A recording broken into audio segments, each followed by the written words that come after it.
Ad Astra is a movie I want to see. And of course, movies I want to see, okay, I'm okay with that. I'm not going to go back to this. More, oh, it's by The Guardian, too. This is like a leftist source. The Guardian.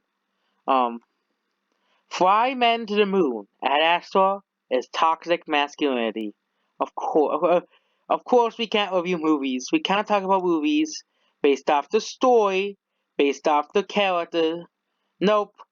This movie is because it's about men. It's toxic. I'm still waiting for about Dragon Ball Z is toxic masculinity. But before we start reading this article, make sure you like or share or do that stuff or dislike if you don't like this video. Um, any interaction will help this video. Okay, because when my videos get more likes or dislikes, either one, it gets more views. Because YouTube recommends it to more people. And of course, if it gets comments, YouTube recommends it to more people. If you subscribe, YouTube will recommend these videos to more and more people. Because of course, we have to get this out here. Because of course, the Gordon made a video about this as well.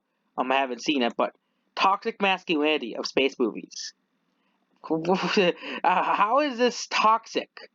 Brad Pitt has not minced his word while talking about his new space epic Astra, in which he played a stoic, closed-off astronaut with daddy issues. Well, what we're really digging at was this definition of masculinity. Of course, it's. And I bet the critics are now going to start giving this movie bad reviews because it's toxic masculinity. It's bad. Men can't be men. Okay, if you're a man and you act like a man, it's toxic. Yeah, it's toxic masculinity. Okay, a lot of men I know will be called toxic masculinity because, of course, in order to be not toxic masculinity, you have to be like Justin Trudeau. That's the first example. Justin Trudeau or Beto O'Rourke. Those people are examples of non-toxic masculinity to these crazy people on the left. He basically stated, and lamented growing up in an era where we were taught to be strong. Not so weakness, not so disrespected. That's how it should be. But of course, we live in current year. Well, we all have to act the same, and we all have to act the same. We have to all be weak. Yes, I'm a victim of this too. I actually have kind of weak in real life too. But it's these guys. It's no wonder why people of millennials act so weak and don't want to do anything. Why our generation is so weak, and it's because of people like this. Because, of course, it's toxic because of Me Too and all that stupid stuff. But that actor also brings home now, the space film has always been. But you know the thing?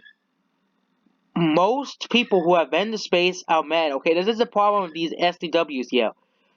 Factually minded films of this genre, The Right Stuff, Apollo 14 First Man had little choice but to reflect the male dominated reality. But men have also dominated the far more stretched solar system missions, Moon to Mars, and of course team efforts from 2001. How is this toxic? Men doing it? Well, according to them, anything a man does is toxic now. Okay, if a man does a job over a woman and like high jobs important like anything that is like of importance. Now I got McDonald's. Like they want women. Okay, these feminists always want women to do all the stuff men do. Okay. The latter hit on the nail on the head. The final frontier is the extension of the Wild West in one, a realm of macho ruggedness. Any head of emotion can step. That's why men do it, because women. This is biological. This is not offensive. Are more emotional than men. Okay, you do have women who do take stuff seriously, but men do not take stuff emotionally as much. And as been made for somewhat dull. He explains NASA's psychological screening program within space have often been overstated counters to order testosterone. This is not. This is science. NASA goes by science. It's not toxic masculinity. It's freaking science. According to them, science is toxic masculinity. Yes, toxic masculinity is science. Science is not toxic. It's freaking science. It's fact. But oh yes, let's remember we have 12 years to live. Okay, we have 12 years to live because of global warming. Oh yeah, let's remember these are the same people who say we have 12 years to live because of global warming. Okay, even though scientists have said it's because of the sun, not because of human activity. It's because of the sun. Okay, the sun dictates how our planet warms and how our planet cools. Okay. But if you say it in front of an SAW, they'll say you're a liar and say no, it's humans' fault. Okay, global warming is being caused by the sun. Okay, our temperature and our planet is basically dictated by the sun. Okay, that's why it's colder at the poles because the sun reaches the poles west, and why it's warmer at the equator because that's the area most closest to the sun. Okay, the underworld think of Sandra Bullock and her zero gravity tears in Gravity and Jodie Foster in Contract. Even Sigourney Weaver Ripley started out as a vulnerable female and an underworld and alien. I don't see what's wrong with that. And have you seen Alien 2? I think they have. Okay, let's skip that. She was desperate to return through her affair with coward John Hamm. We still gossip about inconsistency. But you know what? But inconsistency. Ava Green is it's just.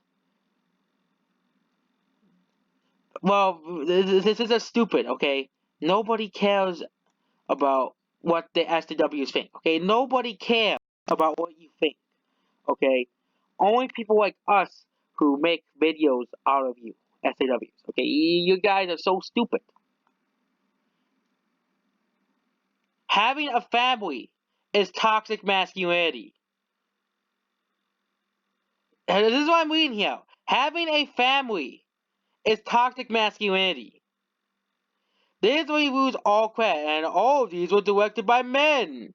Oh yes, because we can't, because everything has to be directed by a woman. Okay, because if it's not directed by a woman, it's toxic masculinity. Okay, one of the first genuinely female-made space movies. Pro Dennis Tyler, I've never heard of it. Sexual scientist, and Stella. You're right. There's a way. Okay, I'm not. Okay, this is like some ad or something. Okay.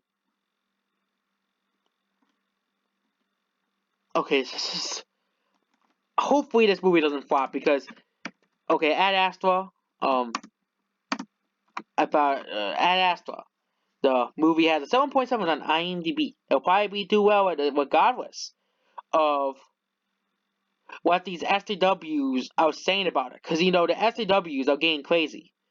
Okay, if space movies don't do as well, let's look at First Man. Look at this: 80% of people like this movie. Okay, 80% of critics, even the critics are saying this is a good movie. Critics are even saying this is a good movie. Only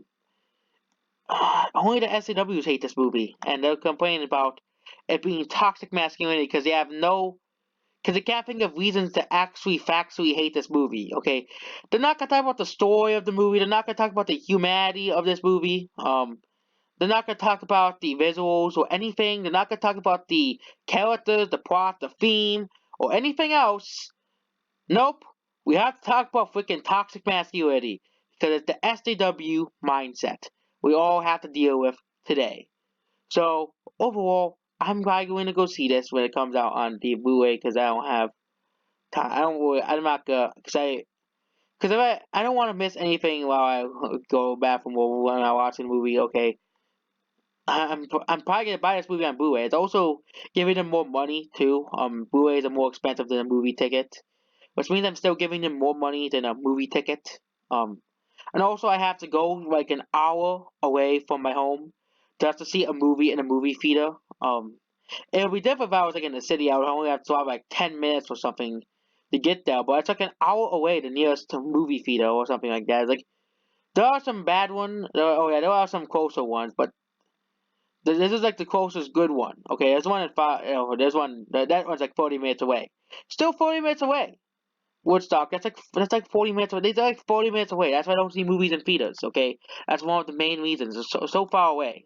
But SJWs, man, you guys have to just get over it. Okay, Man, and look, it's complaining because it's about a man, not a woman. Okay, and the man has a family, and it's not about feminism and bull crap like that. And this is a video game, and this is why I found this. Brad Pitt says Ad Astra is about toxic masculinity. Um, these SJWs. Okay, SJWs are just crazy. And I'm probably going to see it regardless. I don't know. Did Brad Pitt say that? He's an SJW. I don't know why he is talking. Did Brad Pitt really say that? Yeah, he really said that. He actually did say that. I think Brad Pitt is talking about toxic masculinity. Because according to these SJWs and celebrities, okay, everything about men are toxic masculinity. Men can't be the lead of anything. Okay, that's toxic masculinity. You know what would be toxic masculinity? Dragon Ball Z, because Dragon Ball. Oh, I can see if they actually call it toxic masculinity. Because look at Dragon Ball Broly, Dragon Ball Soup. I gotta see if there's that article about Dragon Ball Z toxic masculinity. The um, Pegasus is nothing. Yeah, I knew they were eventually going to talk about Dragon Ball Z. Oh, yeah, they were eventually going to attack Dragon Ball Z once it becomes popular in America. They did attack Dragon Ball Z about toxic masculinity. But if it was a woman, if Goku and Vegeta were women fighting Broly, it won't be called toxic masculinity. But of course, if it's a man, it's toxic. Okay, anything that is not anyone who isn't Justin Trudeau or the C word, derogatory for like weak man. It's called. I think it's called cucks. And if you're not that, you're toxic, and that's basically it. Goodbye.